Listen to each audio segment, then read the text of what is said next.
What's up, rockers from all across the world? Welcome to a special interview that's behind the scenes interview right now, not IG Live. We're doing it off screen, but we're doing it still fun, awesome questions. I'm with the one and only, and it's 1 year later, Casandra Carson of Paralandra and the new L.I.F.E project. Thank you for having me. Yes. It's been this past year, literally on April 1st, and this is not a joke. It was her birthday 1 year ago. We did a whole birthday interview and everything with her and her dad, who's their guitar player as well, lead guitarist. Yes. Yeah, he does both. But a year later, how this has been a busy year for you guys. For Paralandra alone, you guys have been like touring nonstop. Yeah, we had, a few months off last year during COVID and everything. And, we used that time to write, and I used that time also to write for the L.I.F.E project, because it was about a year ago now that all of that kind of surfaced and became a thing. So, but then after that, Paralandra just kind of picked right back up, and we've been playing almost every weekend since probably last July or somewhere around there. You guys even played, was it Tim McGraw? Not Tim McGraw. Toby Keith. There we go. Came on stage, right? And played with you guys, or you guys played with him? Yeah, he came and played on stage with us. That's pretty awesome. I mean, come on, everybody knows Toby Keith. That was the weirdest thing ever. And yeah, we were playing a private birthday party for some of our friends / fans, and they actually opened it up to the public. And so there were like a bunch of people there, and it was on this like golf course kind of out in the middle of nowhere, and turns out Toby Keith is their neighbor. And so they invited him out, and we're like, yeah, right, as if Toby Keith would ever show up. But apparently he was there like the whole night, and he ended up having enough drinks to where he wanted to come up on stage with us, and we played a few songs. I don't even know how we did it, because I didn't even know the songs we were playing. It's called being musicians, and you guys did it. Yeah, they're like, play a Toby Keith song. I'm like, who's Toby Keith? You start playing Garth Brooks, like wrong singer. Oops. Country guy though, for sure. I think we played Old Time Rock and Roll, and it was like a 15-minute version. There were like at least 7 choruses and 6 guitar solos. Jesus Christ, talk about Freebird. Yeah, he kept like going to my dad, and he'd be like, play that guitar, kid. And he'd be like, okay, another solo. Pretty funny. But so you guys also had some studio time too. Wasn't near the like end of last year you guys were going in there recording some stuff? No, we actually were just in the studio in March. Oh, okay, maybe I'm blurring it all together. I knew you guys were back in the studio. Yeah. It was awesome. We were in Orlando. We got to be there for like a month. So, and we actually got to stay longer than we had anticipated. So that was really exciting. But yeah. Yeah, you took a little birthday vacation, right? You and the boyfriend, you guys were out on the beaches, relaxing, get some suntan. Yeah. Yes. Yeah. Wait, I got we both had a week off. Oh, I was gonna say, I saw you guys, you posted a video of this room that had just like fucking guitars everywhere. There was like almost every Gibson. Was that someone's house, or is that fucking a store? That was the home studio we were staying in. Damn, I was like, oh my God. It was literally like a live-in, and I don't even want to say Guitar Center because they wish that they could have guitars this nice, but it was a live-in guitar store, that is for sure. Dang. Yeah, every single one of them was like an original like 58 Les Paul, or like a limited edition this or limited edition finish. And then a lot of the guitars were made by Elvis, who was our producer, and so it was just like awesome. Whatever you picked up, it was going to be sick. So yeah, so I guess it'll be the fun question then. were you guys, did you guys use your own stuff, or were you actually recording with different gear? We did record with our own amps. Elvis really loved our Friedmans, so that was pretty cool. I'm glad I got to record on my own amp. It's actually the first time that we've recorded with our own amps ever. So yeah, that's kind of crazy. But normally it's like just, amp effects through the computer or through the Yeah. software or whatever. But yeah, so we used our Friedmans, and then I used my guitars for a few moments in a few songs, but there were so many guitars, like there were just so many options. So we played a lot of the Les Pauls, a lot of the custom shops, and just like cool pieces. And sometimes there's a part of the song that like calls for a certain type of sound, or something like that. So certain guitars work better for certain parts. So we were kind of interchanging those most of the time. So you guys are having a little operation there, just like, oh, you know what? I'm gonna put a little bit here, some little, let's get this over here. Oh, what? You got some P90s on that Les Paul, and it sounds some dirty raunchy in there. Yeah, Let's let's put it put on a little there. bit of that in there. Yes, exactly. It was like kids in a candy store. Now, when you guys were doing with your Friedman, were you going straight from the cab with mics, or were you going through an XLR and then hooking it up? It was direct through the XLR. Okay. I Yes. just noticed that it's like that's kind of the new way of things are doing it. Everyone's recording just if they're gonna do with their have their heads Soldanos or whatever, and they're just going straight XLR into the interface. Yeah. And I love that about the Friedmans, because it is like you can't even tell a difference. It's seamless. So yeah, the direct outs sound great. You can't even tell that it wasn't a cabbed mic up. So yeah. But do you think, I guess this is more in-depth question, do you think not, because that was also the fun, people miking up their cabs, the positioning of the mic Yeah. way closer center. Do you think that takes away from the recording process now of like just doing that fun of moving the mic around? Yeah. And, I think a lot that attributes to that is time management now. And a lot of it, like whenever you're in the studio, it's like, okay, how quickly can we do all of this? Because Maximize then it's time time. to move on to the next project. So I feel like, maybe back in the day, they were a little bit more able to be experimental with how they recorded. And anymore, it's like you just find what works really well. And now it's digital and it's really easy to get to that sound. But yeah, I think that it's always going to be fun to be creative in the studio, though. And uh, if you have the time to get weird with it, and like put a trash can on top of your amp and see how that sounds, like do it. But it's crazy how like technology has made us, even when I just, did my fun little pop-up gig with the band, the dev that I'm friends with, I just brought a multi-effects pedal and I had a preset with my 5150 stuff on there with a Mesa cab, their version of Mesa cab. And all I had to do was bring an adapter and plug it straight into the PA just from the multi-effects pedal. That's it. And I had Nice. Yeah. own dedicated monitor and it sounded just as good. It's the future. It is the future. It's kind of sad because I prefer the natural, the old time ways, but they pretty much have it spot on. You can't deny. And it's pros and cons. Like, yeah, you're always gonna love that old school feel, but it's like, again, like you're saying, for time wise, loading gear wise, if you're doing something quick and you need to hop on and go, just grab and go. Absolutely. Yeah. Well, let's go into then the newest project, your newest single, The Nothing List, that came out.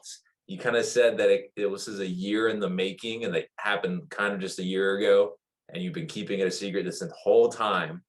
How did this project come about? How did the L.I.F.E project start? Okay. It's like kind of weird because there were just a couple degrees of separation between me and Josh Rand, which I didn't know about, but so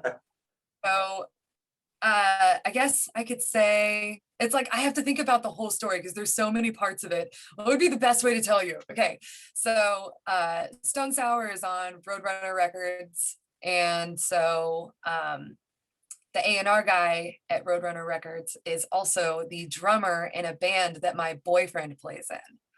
So in turn, he knew about me and my band Paralandra and knew that Josh was looking for a female singer for a project.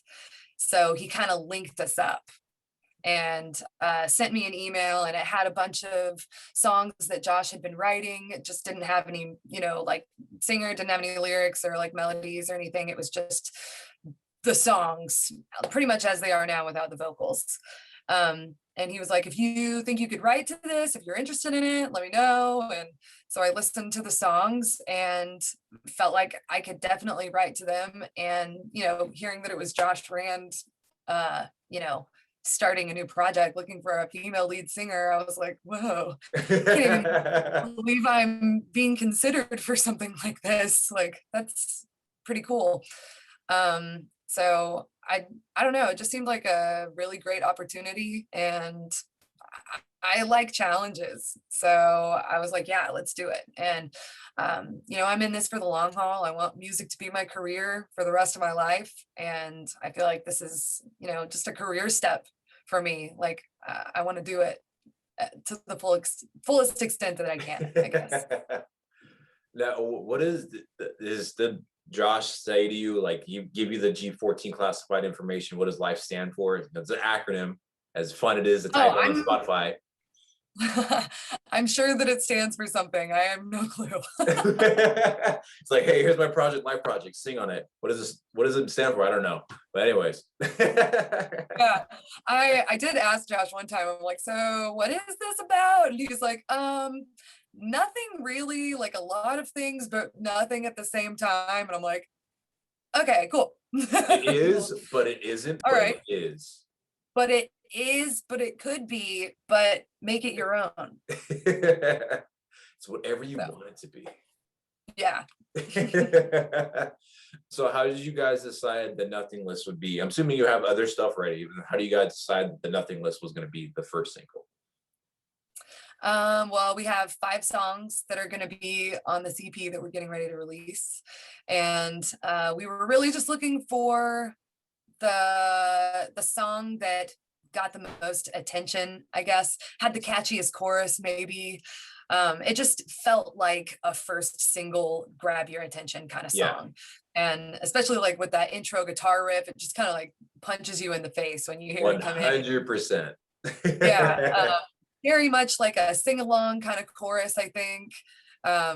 Yeah, cool guitar solo. It just like had, and upbeat, it just had all the components, I think.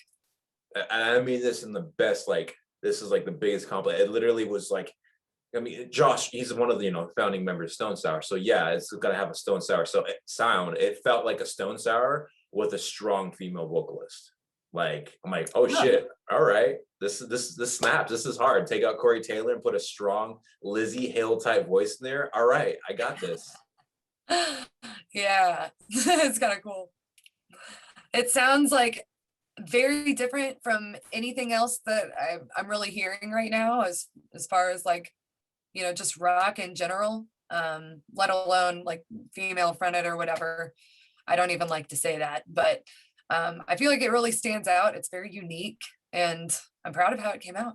So thank you. And it's got like, it's serious octane. Spotify, it's on all the big playlists right now. I'm getting its fucking rotations. I'm glad. I'm saying I'm the first one to listen to it. All right, I went on Spotify. I typed out L.I.F.E, okay, on there to find it, okay? With all the dots. Before it was added on all these playlists, I had to type it out. Wow. Well, thank you so much. You're a pioneer. I appreciate it. No, this is a 100% banger. And now the fun part that I've heard through the wind, grapevine, you got to tell me it's true. Josh has done all of it except for singing. Yes. Yeah. He literally did everything. Guitars, bass, piano, synth, drums. Yeah, he did it all. Oh my God, that sounds like a nightmare. Just thinking about it. I don't understand. I literally don't know how like, especially when it comes to drums, like my brain just does not understand drums at all. I could do the guitar and I could do the bass. I could probably figure out some piano stuff, but drums is just a different world and I don't understand, but I appreciate. So yeah, I don't know how he does all of it. Well, as a guitar player yourself, did you have input as well into the music writing and whatnot, having, putting creative minds together? Um, Not really, because it was already all done. I mean, except for some of the solos, he hadn't recorded those yet. But like, in all honesty, these songs have stayed pretty true to how they were whenever he first sent them to me last April. Oh, wow. So he So sent you all the demos and then you put lyrics on top of it. yeah, exactly. So I was just basically listening to these tracks on repeat, like trying to come up with melodies and what does this song feel like? Like, what can I write to this that will fit the theme? And how do I make it catchy? And how do I make it grab the listener's attention? Sort of thing. So it was a very different writing process than I'm used to, because normally with Paralandra, it's very collaborative and in the moment because we get together so often to rehearse and we play Yeah. so often. So doing it long distance was definitely a learning curve for me, but it was still fun, in its own way. Well, what kind of trick? Because that is definitely, because you always like, no matter what, you can't take out the way of that creative process. You're in a group together, like, oh, do that riff again. Oh, that sounds really good if I'm going into this octave or whatnot. And you don't have that if you're doing everything digitally. So what did you do kind of creative wise to help you put you in the right mindset to write lyrics in a different way without having that circle group around you? Yeah. Well, I spent a lot of time alone up in my room. And it was, quarantine. So I had to be locked up. Sometimes I would go for walks and listen to the music, but I was pretty much just on lockdown at home, you know, forced to be listening to these songs like all day on repeat every day, which I wouldn't have had the chance to do that otherwise. So it was kind of a blessing in disguise. Now, do you think, were there maybe even some like unused, like half written lyrics or stuff that you would say maybe as a Paralandra thing that you kind of carried over into these songs? No, it No. was 100% original. No, it was, yeah, absolutely separate. And whenever I was listening to these songs, like they all have their own personality and it's a much different vibe than Paralandra. So I don't know that even if I had brought them over, that it would have made sense. Yeah. So yeah, it's Now, all very just life project. so when you wrote these lyrics for this one, were they based on your own personal experiences, or were you doing kind of like a concept thinking outside the box, situation based, like how this sounds like a sad, depressing song? Maybe it's about a breakup. How would I feel during a breakup or something like that? Yeah, I wrote it about uh kind of all of the above, actually. There's like, personal experiences in there. There's my friends and family's experiences are in there. There's also a song that'll come out that's a little bit of a departure from all the other songs, and it's really cool. Can't wait for you guys to hear it. But I when I was writing it, I came up with the chorus, the melody, and the lyrics at the same time. It was the first thing that came to me. And once I had it all written out, I was like, okay, like what is this about? What do these words mean? Like, can I put meaning behind this? And I really liked the lyrics though. But yeah, so I ended up like kind of making up a story to go along with it, and that way I could write the rest of the song around it and kind of like make sure that the verses made sense with the chorus, and then now it's kind of like a story from start to finish. So anyways, it's a little bit of everything. Oh, so kind of like Sorry a if I oh yeah, this is rambled. what it all is. Whatever you make, yeah, that, this, that, yeah, all that, yes. Yeah. Yeah, so some of it's real, some of it's fake. It's songwriting. It's called being creative writer. Yes. Yeah, I had lots of time to be creative, so that is what I did. Well, now with Josh doing everything, have you guys had talks about making a formal band, introducing other new members and having you guys play together and jam it all together? Yeah, absolutely. We plan on having a full band and touring and, doing all the above. So at the moment, we're just kind of like waiting for the pandemic to subside because we have big plans for touring and we want to make sure that there's like no restrictions whenever we go out. But yeah, we already have a lead on a drummer and Oh, snap. yeah, so anyways, it'll get there. But yes, that Oh, is the plan. now you guys do want a tour. You got that question that was going to be up. Now, is it possible that you guys will have a dual tour with Paralandra and you're going to double dip and hop on from one set to another? Maybe even if you guys are like the opener, then there's a second band and then you hop over so you have a whole set to rest, then come on back on. I would be down. I mean, I don't see what's wrong with that. 'Cause we play these 4-hour cover shows like all the time, where we're playing like covers and our originals, and it's like a ton of singing. But if I'm already doing that, then I could totally pull double duty, I think. That would be sick. Would you have to do a whole wardrobe change though? You would change? Absolutely. Yes, definite wardrobe change. It's like two different personalities coming out. Oh, so you're saying you're bipolar? I did not say that. Two vibes. So what's the timeline for the next single to come out for the L.I.F.E project? The next single is going to be coming out in mid-May. I can't remember the exact date right now, but Okay, so just next month. And yeah, all right. it's coming soon. Do we get a teaser of what the name's gonna be? I don't know. Are you I'm not literally gonna say. I'm not gonna say. I'm scared. That's fair enough. I don't want Josh to get so mad at you. Be like, what were you doing? This come out with just like devil horns coming out. I know. I'm so sorry. All right, but next midway coming up, just like literally maybe in 3 weeks. Yeah. All right. How about for Paralandra? New stuff for you guys because you guys just finished being in the studio. Yeah. So Paralandra will also be releasing the full-length album later this year in the fall. I do not have an exact date on that yet, but yeah, it'll be this fall. How about single wise? Can you release a name if you guys are gonna do a single?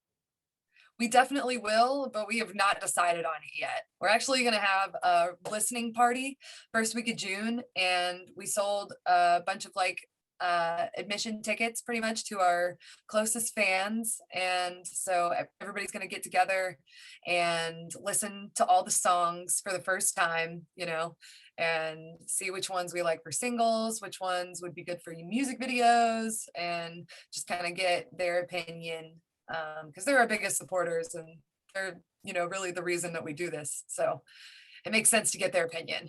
I think. Are you guys gonna have like little ballot boxes like, all right, here's the songs we think, let us know what songs you think would be a great single, music video, first song, last song? Yes, exactly. We'll just like, there'll be like little Valentine's boxes and we'll just like have them drop a little thing. It'll be great. Oh, so is this happening? When are you guys gonna do this? So this is gonna be June 5th. Oh, okay. So June 5th is the listening party.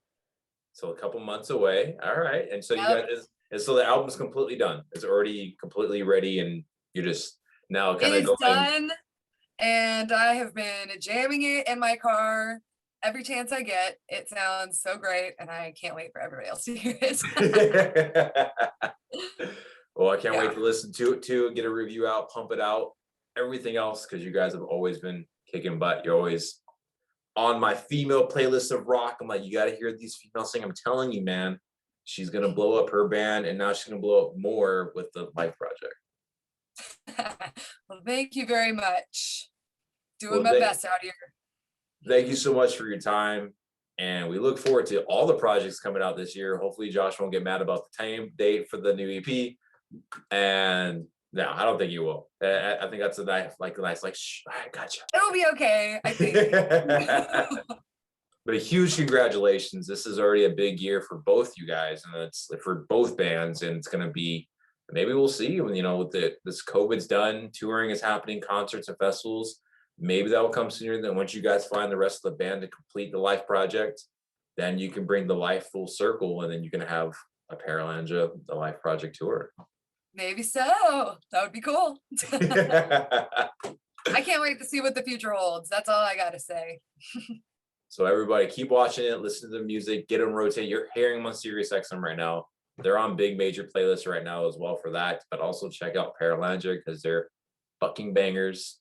Think of Lizzie Hale, but heavier. Thank you.